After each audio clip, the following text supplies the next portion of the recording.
11장 17절에서 27절의 말씀입니다. 신약성경 165면 요한복음 11장 17절에서 27절의 말씀입니다.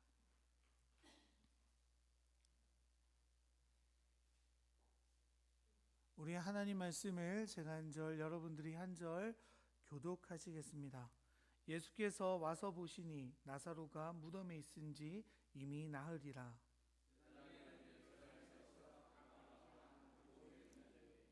많은 유대인이 마르다와 마리아에게 그 오라비의 일로 위문하러 왔더니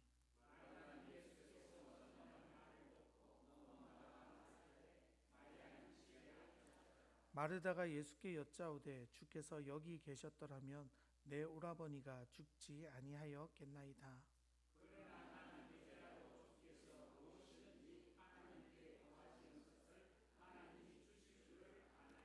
예수께서 이르시되 내 오라비가 다시 살아나리라.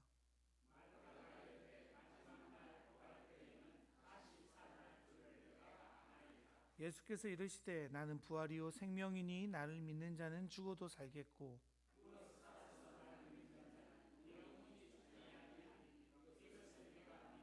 함께 읽겠습니다. 이르되 주여 그러하외다. 주는 그리스도시요 세상에 오시는 하나님의 아들이신 줄 내가 믿나이다. 아멘. 할렐루야. 오늘도 부활의 기쁨으로 또 부활의 감격으로 주님 앞에 나오신 우리 명화의 공동체 여러분 환영하고 축복합니다. 우리 앞뒤 좌우로 이렇게 인사하시죠. 예수님 부활하셨습니다.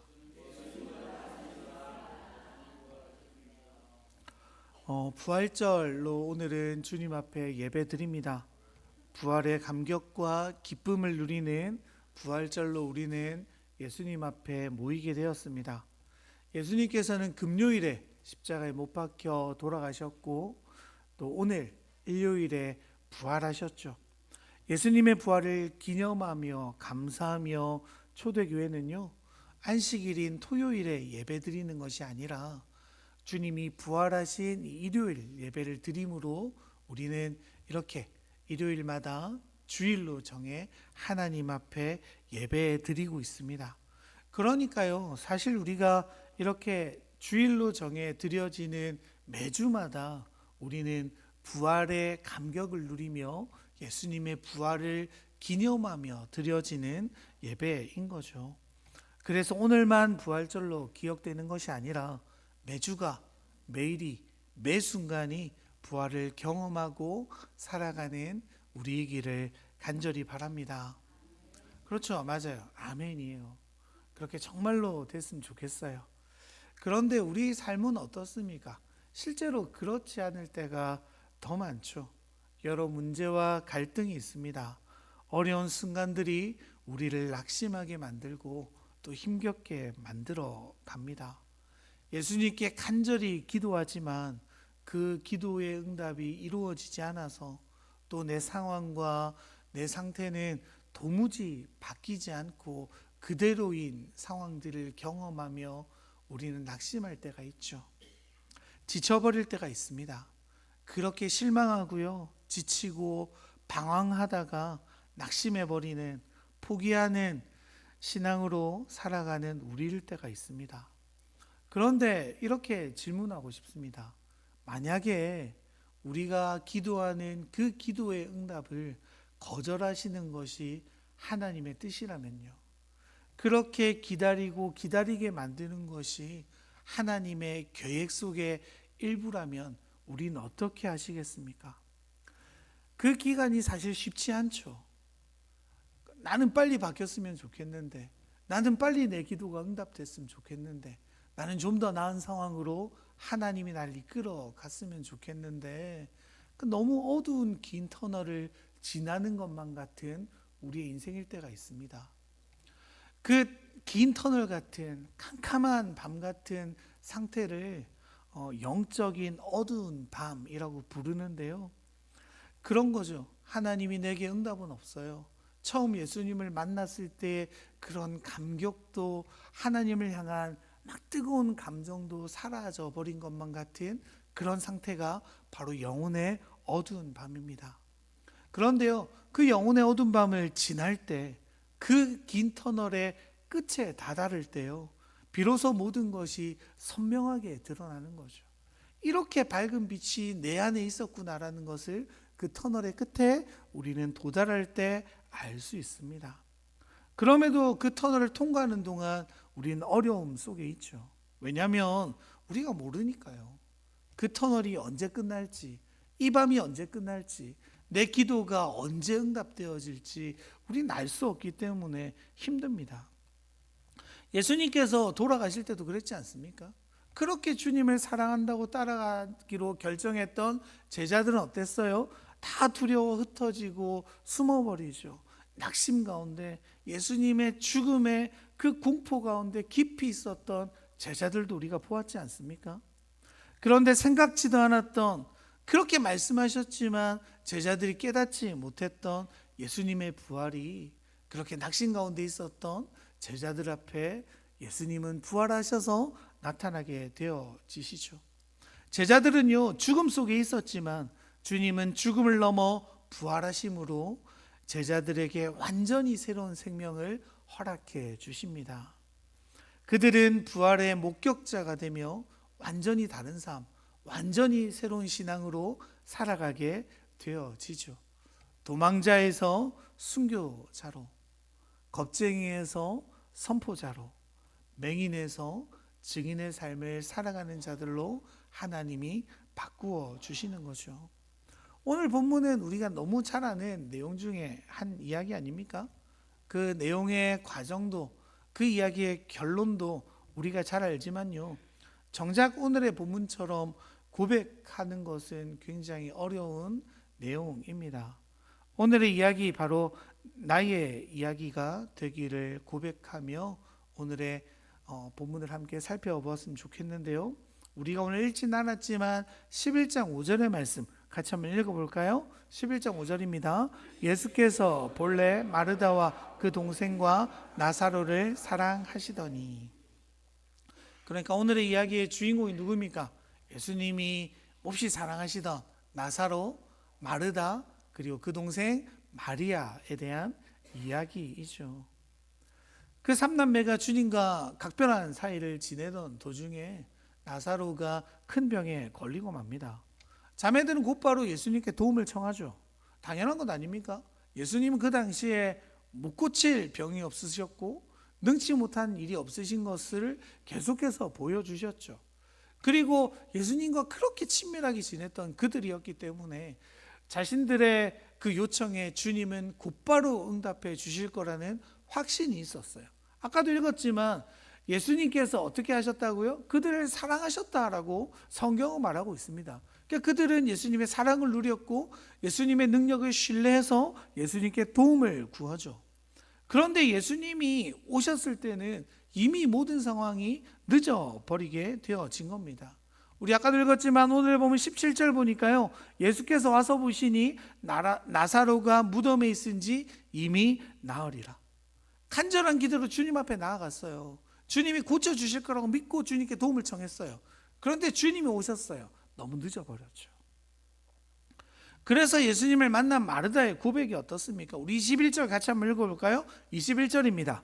마르다가 예수께 여짜오되 주께서 여기 계셨더라면 내 오라버니가 죽지 아니하였겠나이다.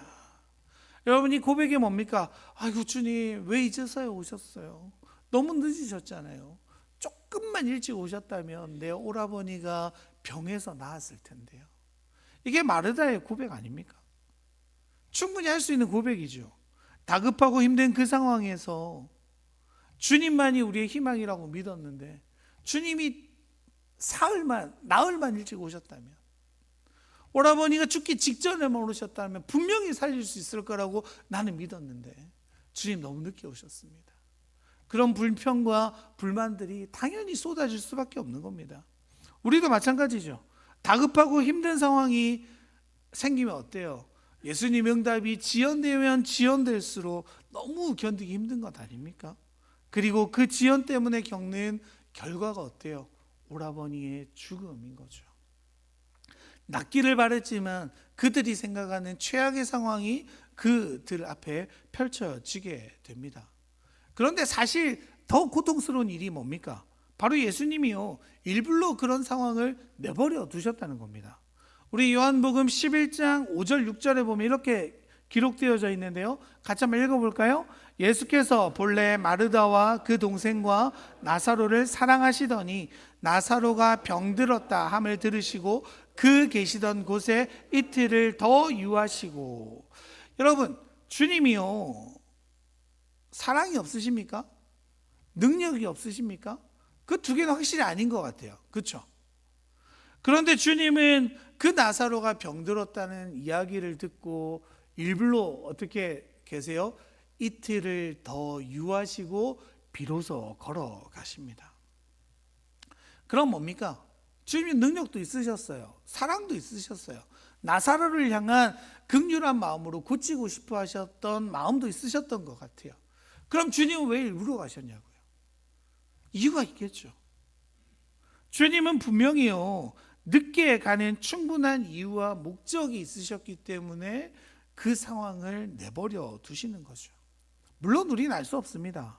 결과를 알아서 우리는 이 이야기의 결론이 어떻게 나는지 알 수 있지만, 그 당시에 마르다와 마리아 입장에서 보면요, 또 우리가 그 상황 가운데 우리가 있다고 생각하면 얼마나 황당한 일이에요. 얼마나 견디기 힘든 상황이에요. 예수님에게 이렇게 불만을 토로하지 않고는 견딜 수 없는 상황 아닙니까? 도무지 해결할 수 없는 죽음이라는 문제가 자신 앞에 들이닥치는 거죠. 죽음이 뭡니까? 끝난 거죠.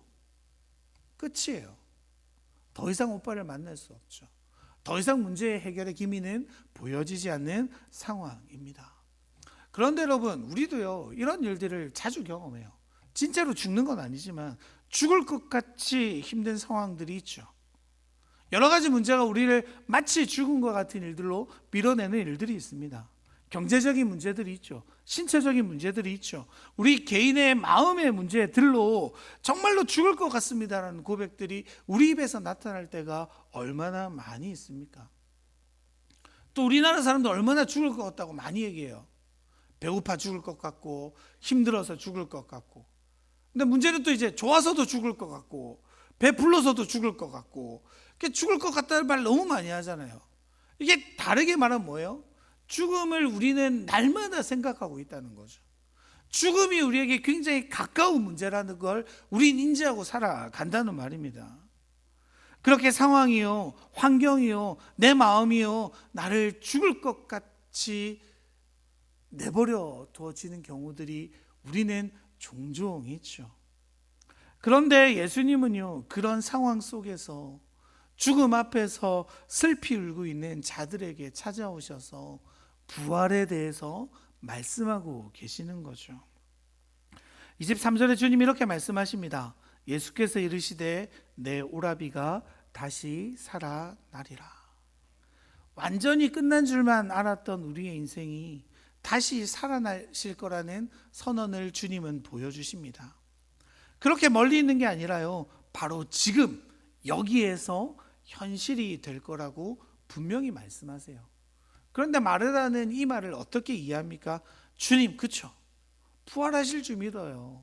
그런데 언제요? 부활의 날에. 그때가 언제입니까? 마지막 때에 우리 오라버니가 살아나서 그때 만날 줄로 믿습니다. 이렇게 고백하는 거죠. 그러니까 지금 뭐예요? 주님, 맞아요. 마지막 날 다시 살아나서 오빠 다시 만날 수 있다는 그 소망이, 그 희망이 나를 유일한 위로가 되네요. 버티게 만들어요. 맞아요, 주님. 이렇게 고백하는 거죠. 그 소망으로 겨우 힘을 내는 삶으로 살아가겠다라는 고백이 마르다의 고백입니다. 그렇게 멀고 먼 소망으로 근근히 버티려고 하는 그 마르다에게 주님은 다르게 말씀하시죠. 우리 오늘 가장 중요한 본문인데요, 25절 26절 같이 한번 읽어볼까요?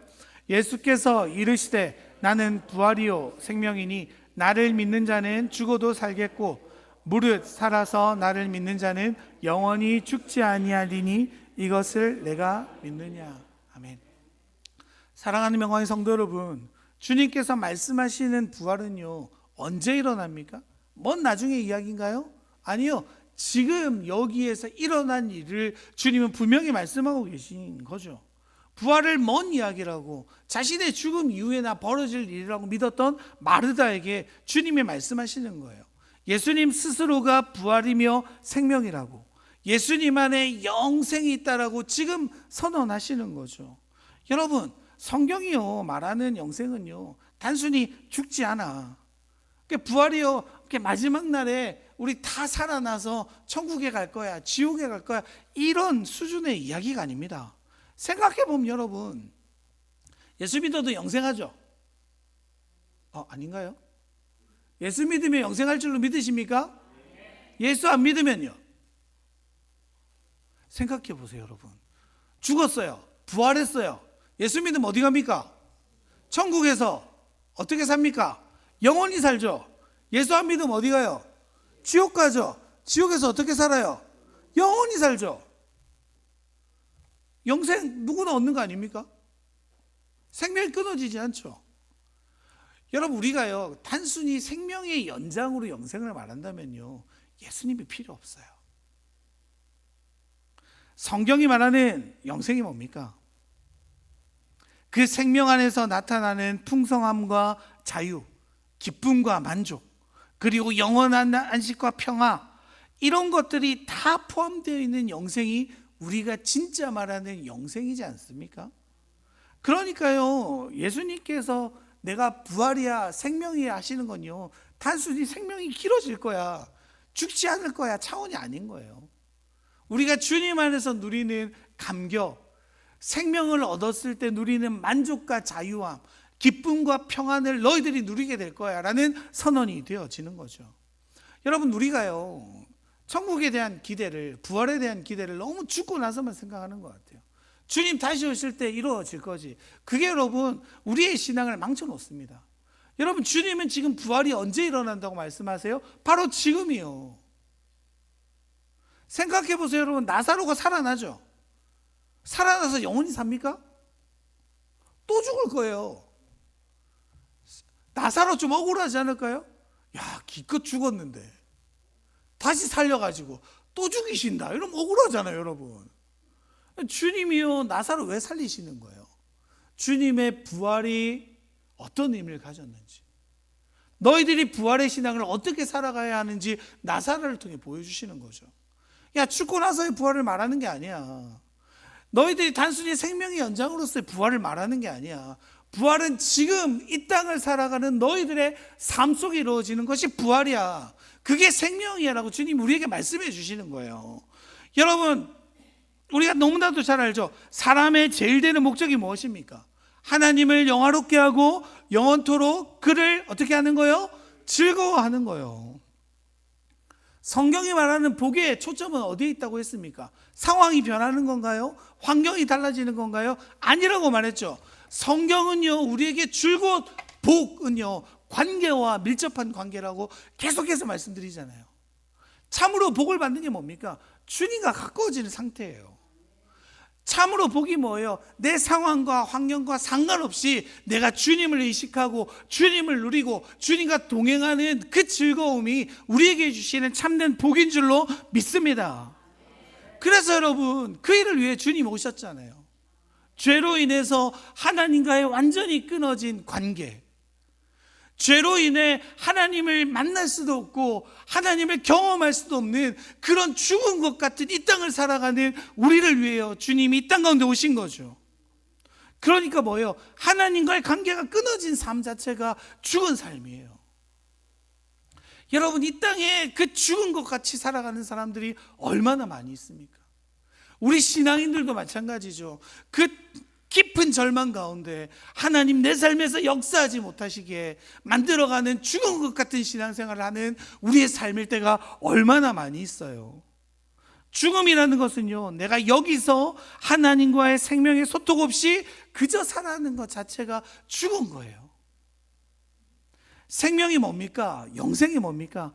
내가 지금 막 죽어가는 것 같은 상황에서도 내가 숨을 헐떡거리며 지금 죽음이 당장 다가오는 것 같은 그런 상황 속에서도 주님과 생명의 교제를 나누고 주님의 평화가 내 가슴 속에 들어오는 그 자리에 있는 게, 그 마음을 누리는 게 영생이고 생명이죠. 예수님과 함께 있으면요, 지금 내가 어떤 상황 속에 있어도 영생을 누리는 거죠. 부활의 삶을 누리는 겁니다. 그래서 마르다가 뭐라고 고백합니까? 우리 27절 같이 한번 읽어볼까요? 이르되 주여 그러하여다 주는 그리스도시요 세상에 오시는 하나님의 아들이신 줄 내가 믿나이다. 여러분, 이 마르다의 고백이 중요합니다. 마르다는 맞아요 주님, 내가 영생을 믿어요, 내가 부활을 믿어요, 이렇게 말합니까? 지금 뭐라고 고백합니까? 주는 뭐라고요? 그리스도시요 세상에 오시는 하나님의 아들이신 줄 내가 믿나이다. 주님은 주님께서 부활이고 생명이라고 말씀하셨어요. 근데 마르다는요, 맞아요 주님, 부활을 믿어요, 생명을 믿어요 라고 말하지 않아요. 나는 주님을 믿습니다.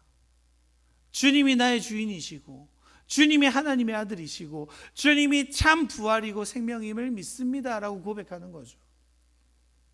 마르다는요, 그 주님 안에서 부활을 경험하는 거죠. 주님 안에서 참 생명이 무엇인지 고백하게 되어지는 겁니다. 여러분, 이게 너무 중요해요. 지금 우리가 어떤 상태이냐, 어떤 문제가 있느냐, 또 내 문제가 해결되지 않는 것에 대해 너무 매어 있으면요, 죽을 신앙이에요. 우리의 상황과 환경을 뛰어넘어 예수님을 나는 바로 알고 있느냐, 나는 바르게 믿고 있느냐, 나는 주님과 관계하고 있느냐, 이것이 바로 예수님을 믿어가는 우리의 신앙이죠. 이 한국교회가 또 우리 신앙이 왜 계속 힘을 잃어가냐면요, 아까도 말씀드렸지만 지금 이 땅에서 이곳에서 부활을 누리지 못하고 있기 때문입니다. 우리의 신앙은 너무 나중만 생각해요. 우리의 목표가 혹시 예수 믿고 천국 가는 것으로 그치시는 분이 계시진 않으십니까? 여러분, 말씀드리는데요, 그런 신앙은 굉장히 낮은 수준의 신앙이에요. 주님이 원하시는 참 신앙이 뭘까요? 이 땅 가운데서 천국을 누리는 삶이죠. 예수님을 믿었어요. 그럼 이미 우리는 생명을 얻은 자가 되죠. 예수님을 영접했어요. 그럼 우리는 우리의 삶이 이미 하나님 나라가 선포되어진 삶으로 살아가게 되어지는 거죠. 그러니까 여러분, 상황이 바뀌지 않는다고 해서, 내 환경이 바뀌지 않는다고 해서, 내 기도의 제목이 바뀌지 않는다고 해서 염려할 필요가 없어요. 왜요? 나 주님 믿었으니까요. 주님 여전히 내 기도를 듣고 계시고 내 기도에 응답하실 건데, 그 응답이 어때요? 내 기도야 조금 다를 뿐이에요. 진짜 하나님 응답은 뭡니까? 내 뜻대로 내 삶이 좌지우지되는 것이 아니라 내 삶이 하나님의 뜻대로 움직여가는 것을 내가 경험하는 거죠. 주님은요, 마르다에게 그걸 말씀하시는 거예요. 마리아에게 그것을 보여주시는 거예요.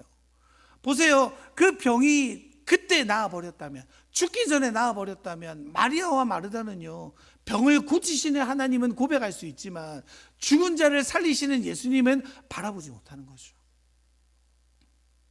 주님은 일부러 그런 상황을 만들어 가십니다. 죽음을 바라보게 하십니다. 그들이 절망을 경험하게 하십니다. 그 이후에 주님이 어떤 분이신지 그들에게 선언하시고 참 부활이며 생명이신 그 주님의 능력을 그들에게 보여주심으로 말미암아 그들이 사는 날 동안 부활의 소망을 가지게 하시는 거죠. 그리고 주님과 더욱 교제하며 충실하게 주님을 바라보도록 만들어 가시는 겁니다.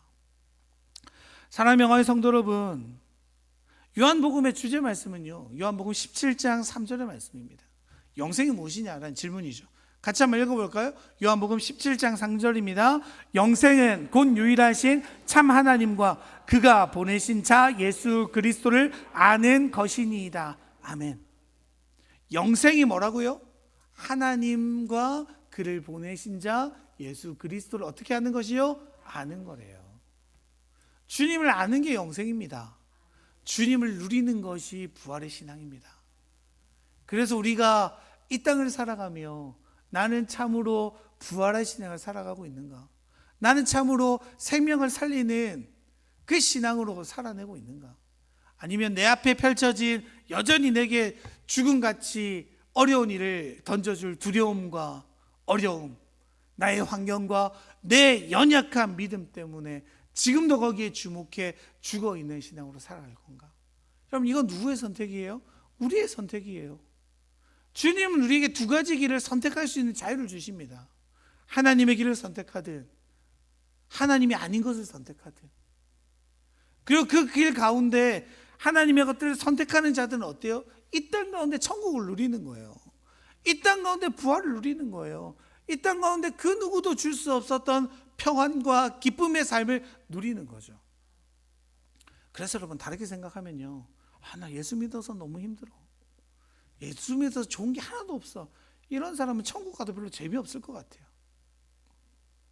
그 주님이랑 계속 교제하는데 뭐가 재미있겠어요? 여러분, 이 땅에서 천국을 누리셔야 돼요. 이 땅에서 부활을 누리셔야 돼요. 주님은 그 일을 위해 십자가에 못 박히시고 부활하심으로 우리의 첫 열매가 되어 주시는 거죠. 주님의 그 부활을 우리가 신뢰할 때 우리의 신앙은, 우리의 삶은 완전히 달라질 수 있습니다. 우리 안에 죽어 있는 것만 같은 우리의 상황 넘어 우리에게 평안을 주시는 주님으로 인해 기뻐할 수 있죠. 우리가 걸어가는 걸음 속에서 절망하지 않고 넘어지지 않고 주님의 것으로 새로워지는 우리를 발견할 때가 생겨날 것입니다. 근데 세상은 그것들을 우리에게 계속 못하게 하죠. 주님이 아니라 다른 것들로 기뻐하고 다른 것들로 즐거워하게 만드는 것이 사탄의 전략입니다. 혹시 오시면서 보셨습니까? 현수막 하나 큰 거 적혀 있더라고요. 뭐 재개발에 대한 검사를 축하합니다, 롯데건설 적혀 있던데 막 설레는 거예요. 야, 이거 진짜 재개발되면 우리 교회 돈 많이 받아서 큰 교회 지으면 너무 좋겠다. 어제 혼자 막 설레발 막 좋아가지고 보는 사람마다 제가 현수막 찍어가지고 아내한테도 보내고 장로님도 보여드리고 집사님들도 보여드리고 막 자랑하는데 어제 설교 준비가 안 되더라고요. 야, 건물을 4층으로 짓고 엘리베이터도 짓고, 야, 이 아파트촌 생기면 야, 우리 교회 진짜 커지겠다, 막 이런 혼자 꿈을 꾸는데요, 이 본문을 딱 보는데 문득 그 생각 드는 거예요. 야, 나는 왜 교회를 새로 짓고 싶어 하지? 대답할 수가 없더라고요. 좋은 시설, 좋은 공간, 그러면 성도가 많아지겠지. 근데 왜? 제 욕심이죠. 만약에 거기에 함몰되었다가 재개발 안 되면요, 저는 또 깊이 낙심할 거예요. 근데 여러분, 제가 어제 그런 저를 보면서 느낀 게 그거예요. 아, 그래, 이 작은 것 하나에 매여 있으면, 이루어지면 그것으로 기뻐하고, 이게 안 이루어지면 그것으로 절망하는 내 모습이 나서는 안 되겠다. 지금도 저희 교회 건강한 교회로 자라가고 있지 않습니까? 믿으십니까? 맞아요. 저는 그렇게 믿어요. 제가 항상 말씀드리잖아요. 제가 자랑하는 게 딱 하나밖에 없습니다. 우리 교회 너무 좋은 교회라고, 우리 성도님들 너무 좋으신 분이라고, 이런 분들을 만나게 해주신 하나님께 너무너무 감사드린다고 가는 곳마다 자랑해요. 그럼 만족하면 되잖아요.